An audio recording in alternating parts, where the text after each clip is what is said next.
반갑습니다. 이번 시간에는 블록 설정의 포인트에 대해서 말씀을 드리겠습니다.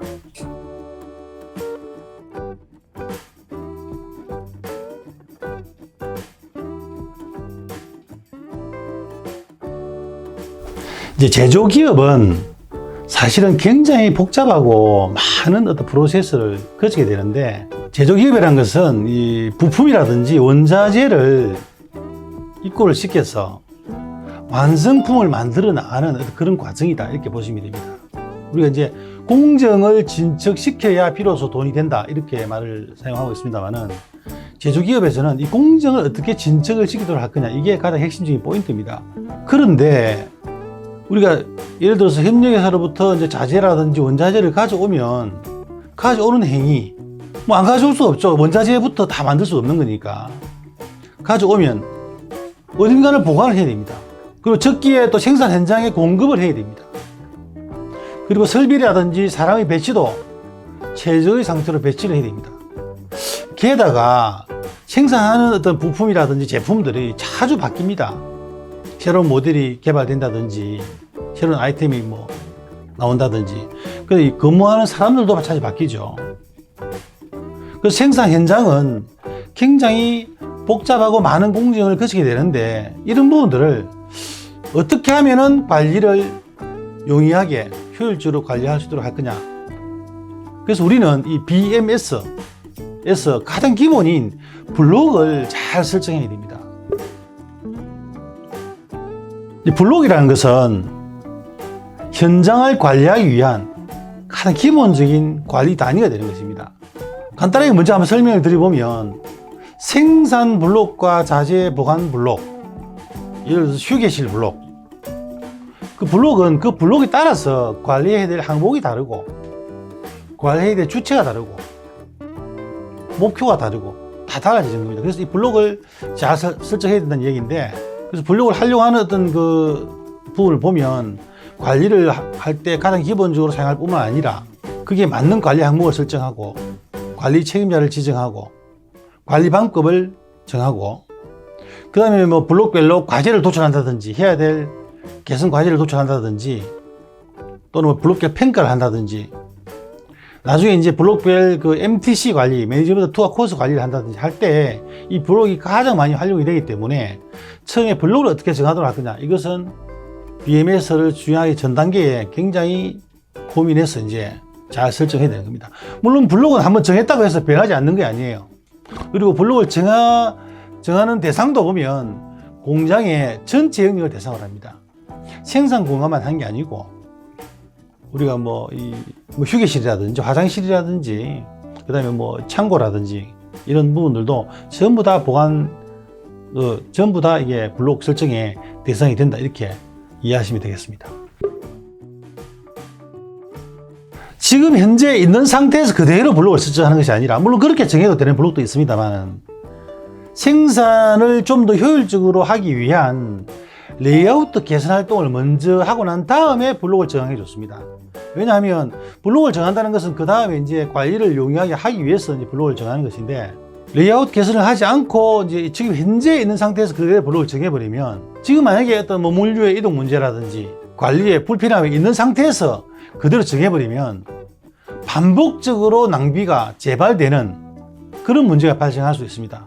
그래서 블록을 설정할 때는 레이아웃 개선 활동을 먼저 하고, 어느 정도 뭐 최적의 상태라고 말할 수는 없지만 주어진 조건 하에서는 그런대로 효율이 높은, 할 수 있는 최적의 상태를 만든 다음에 블록을 설정하라 되어 있습니다. 그렇게 하면 전 분야가 동시에 이 블록을 설정할 수 있는 그런 장점이 있습니다. 어느 한 생산 부분이라든지 특정한 뭐 이 부분만 블록을 설정하는 게 아니고, 레이아웃 개선 활동을 하면서 전체 블록을 대상으로 해서, 전 영역을 대상으로 해서 블록을 설정한다. 그렇게 되면 블록 설정에 따라서 이제 모든 사람들이 자기 어느 한 블록에는 다 포함이 되기 때문에, 그렇게 함으로써 관리 책임자를 정하고 항목을 정하면 전사적으로 추진할 수 있는 장점이 있습니다. 어느 블록에 가더라도 문제를 찾고, 또 그 문제는 누가 개선을 하게 되고, 그 개선의 주체라든지 이런 부분들을 잘 정할 수가 있죠.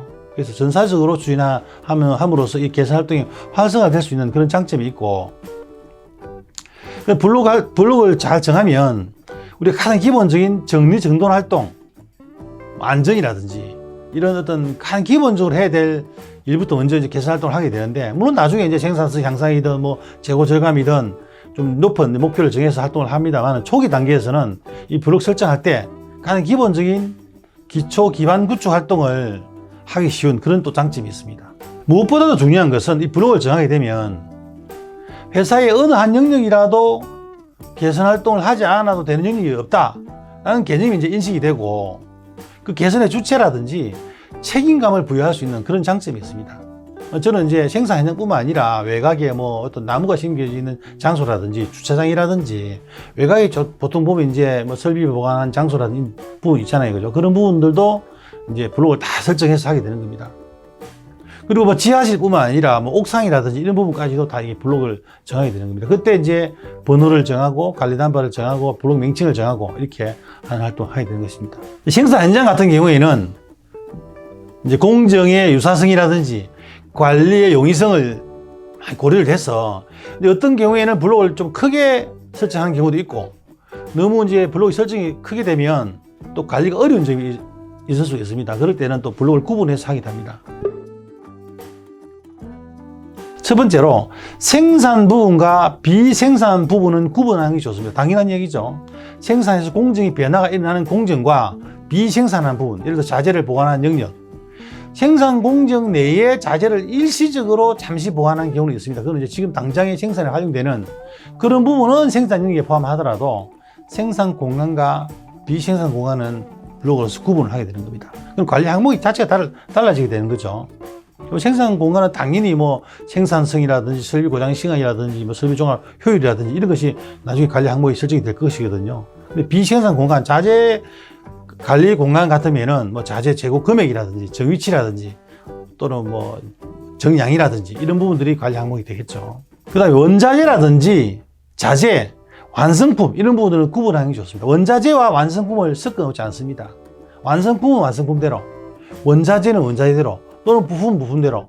부품도 종류가 다양하기 때문에 소형 부품, 뭐 대형 부품 이렇게 구분하기도 하고, 우리가 이제 아이템별로 구분할 거냐, 또는 그 제품별로 구분할 거냐, 이거는 또 회사마다 달리 할 수 있습니다. A 제품을 생산하는 부품은 이쪽, B 제품을 생산하는 들어가는 부품은 이쪽, 이렇게 제품별로 구분할 수도 있고, 아니면 뭐 포장지는 포장지대로, 이런 원재료는 원재료대로 이렇게 구분하는 경우도 있습니다만은, 그런 룰을 정해가지고 어쨌든 원자재, 부품, 완성품 이런 부분들은 구분해서 당연히 블록을 설정하게 되는 것입니다. 그 다음에 블록과 블록은 통로로서 구분하는 것이 좋습니다. 우리가 통로를 설정하는 것이 레이아웃 개선 활동의 지금 가장 기본이 된다라고 이제 그 말씀을 얘기를 하고 있는데, 블록과 블록은 통로가 아니면, 우리가 선이라는 것은 통로선과 구획선이 있습니다. 근데 통로로서 구분하는 게 제일 좋고, 여러 가지 면적의 그 어떤 제약 조건이라든지 이런 것 때문에 그냥 이 구획선만 가지고도 이 블록과 블록 구분할 수 있습니다. 어쨌든 블록과 블록의 경계선은 명확하게 선을 그어서 구분하는 것이 좋다는 얘기입니다. 특히 생산 현장에 가보면 어떤 생산 공간 내에 일정한 부분에 자재가 놓여 있으면 이게 어떤 책임 소재라든지 관리 항목이 하게 되지 않는 그런 요인들이 발생합니다. 그래서 블록과 블록은 반드시 선으로서 구분하라. 뭐 통로 같은 경우에야 나중에 통로 설정할 때 한번 말씀드리겠습니다만, 메인 통로는 뭐 한 1.5m 정도의 넓게, 또 지게차가 다닐 수 있을 정도의 넓게 설정하고, 또 이제 공장 외곽 쪽, 벽 쪽, 이쪽은 또 사람이 통행할 수 있을 정도의 좁게 이제 그 선을 구분합니다만은, 어쨌든 그 블록과 블록을 구분할 때는 선을 끄라는 얘기입니다. 그 다음에 또 블록을 설정할 때는 공정의 어떤 흐름화, 정류화의 개념을 적용하는 것이 좋습니다. 우리가 이제 정류화라는 것은 이제 one direct flow, 한 방향으로 물건이 흐른다는 얘기죠. 부품들이 한 방향으로 흐른다는 얘기입니다. 그렇게 하고 싶죠. 그러나 또 생산 현장에는 또 제약 조건 때문에 부품이 한 방향으로 흐르지 않고 다시 다른 방향으로 갔다가 또 흐르는 경우가 있습니다. 그래서 최대한 블록 설정할 때는 이 정류화의 개념을 가지고 블록을 설정하는 게 좋습니다. 그렇지 않은 경우가 많습니다. 각 블록은 서로 독립적인 관리 항목을 설정해서 관리할 수 있도록 블록을 설정하는 게 좋습니다. 너무 이제 생산 블록과 자재 블록 합쳐서 블록을 설정해버리면 관리 항목이 늘어나죠. 그럼 관리하는 사람도 많은 능력이 필요할 뿐만 아니라 관리하기도 어려운 그런 점이 있을 수 있습니다. 그래서 적절한 크기의 관리 블록을 구분하는 것입니다. 나중에 관리 블록을 설정하다가 어떨 때는 통합을 하는 경우도 있습니다. 그 다음에 초기에는 또 크게 설정했다가 분리하는 경우도 있습니다. 우리가 이제 서브 블록이라고 그러는데 적은 관리 단위, 적은 블록으로서 나누는 경우도 있습니다. 그 다음에 유사 공정, 연속 공정은 어떻게 관리 블록을 나눌 거냐? 유사 공정, 연속 공정은 합쳐서 만드는 경우도 있고, 설비 같은 경우에도 굉장히 대형 설비, 이제 장치산 같은 데 가보면 설비가 연결되어 있습니다. 원자재 공급에서 또 벨트를 타고 가고, 그 다음에 뭐 녹이고, 뭐 정지하고, 이런 장치산 같은 경우에는 적절하게 이게 끊기가 상당히 어렵죠.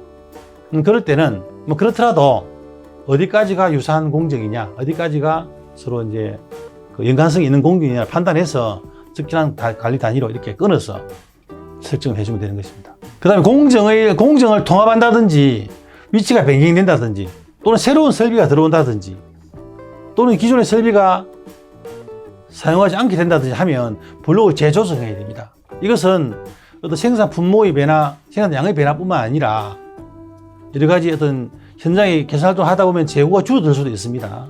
그러면 그 줄어드는 것만큼 또 블록을 다시 설정하기도 하고. 그래서 블록이라는 것은 살아 움직이는 그런 관리 단위다 이렇게 보시면 됩니다. 그 다음에 공장의 외곽이라든지 뭐 회실, 화장실, 휴게실 이런 것들도 이제 작은 관리 블록을 나누어서 블록을 명확히 하게 되는 것입니다. 그렇게 되면 우리 회사의 울타리 안에서 관리를 하지 않아도 되는 그런 영역이 없는 것입니다. 그렇죠?